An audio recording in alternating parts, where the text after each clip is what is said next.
முதலில் இந்த தேங்காவையும் முந்திரி பருப்பையும் நைஸாக அரைக்கவும்.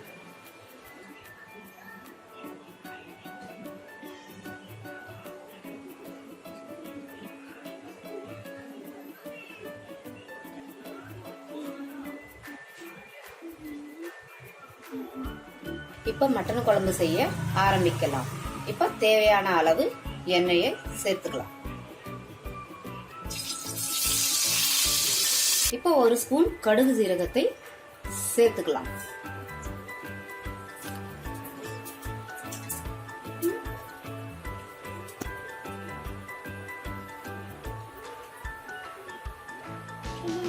இப்ப கடுகு பொரிந்த பிறகு நறுக்கி வைத்த வெங்காயத்தை இதில் சேர்க்கலாம்.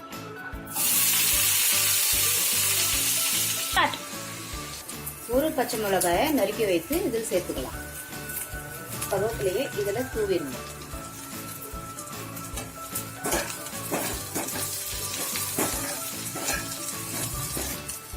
இப்ப இதில் இஞ்சி பூண்டு பேஸ்ட் 1 ஸ்பூன் சேர்த்துக்கோங்க.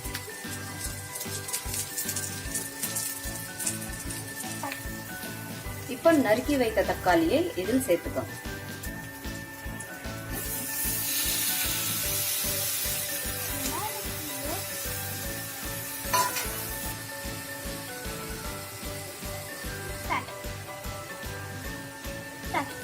தேவையான அளவு உப்பை சேர்த்துக்கோங்க.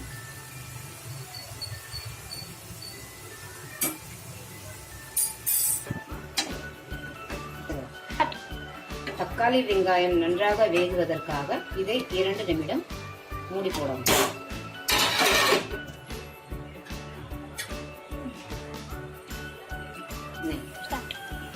தக்காளி வெங்காயம் வெந்த பிறகு இதில் மட்டனை சேர்க்கவும்.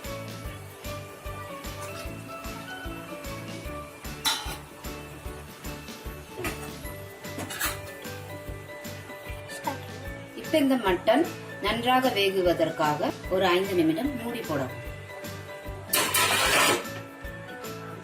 வெந்த பிறகு அரைத்து வைத்த தேங்காயும் முந்திரி பருப்பையும் இது சேர்க்கவும்.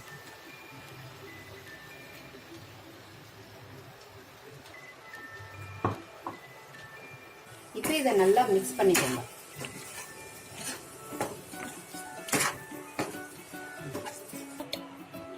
இப்ப இதுல அரைத்து வைத்த தேங்காவை கொஞ்சமாக தண்ணியையும் நம்ம சேர்த்துக்கிட்டோம். இப்ப இதெல்லாம் வேகுவதற்காக ஒரு 2 நிமிடம் மூடி போடவும்.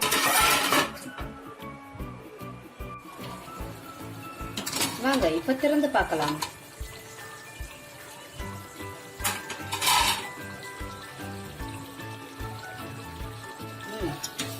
மட்டன் நன்றாக வெந்திருக்கு.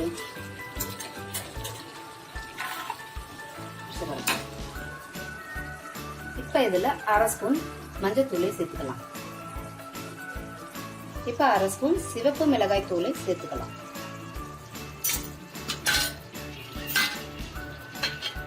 ஒரு சின்ன ஸ்பூன் மிளகாய் தூளை சேர்த்துக்கலாம்.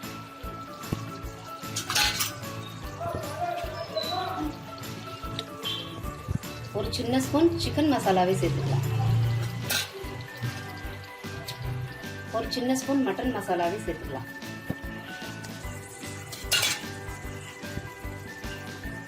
இப்ப இதை நல்லா மிக்ஸ் பண்ணுங்க. தண்ணியை சேர்த்துக்கலாம்.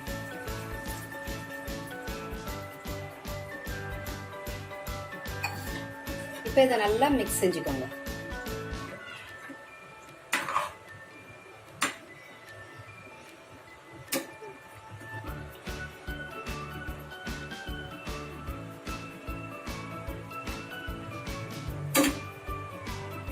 இந்த கிரேவி நன்றாக கொதிப்பதற்காக மூடி போடவும்.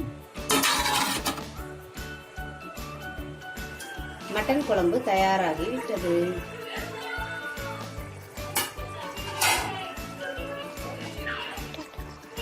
இங்க பாருங்க, மட்டன் குழம்பு நன்றாக வெந்து விட்டது. நமக்கு தேவையான அளவு கிரேவியும் ரெடி ஆகிவிட்டது. பாருங்க கிரேவியோட கன்சிஸ்டன்சி.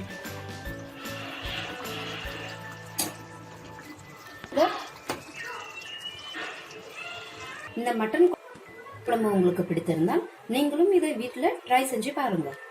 வீடியோ உங்களுக்கு பிடித்திருந்தால் லைக் பண்ணுங்க, சப்ஸ்கிரைப் பண்ணுங்க, ஷேர் பண்ணுங்க. தேங்க்யூ.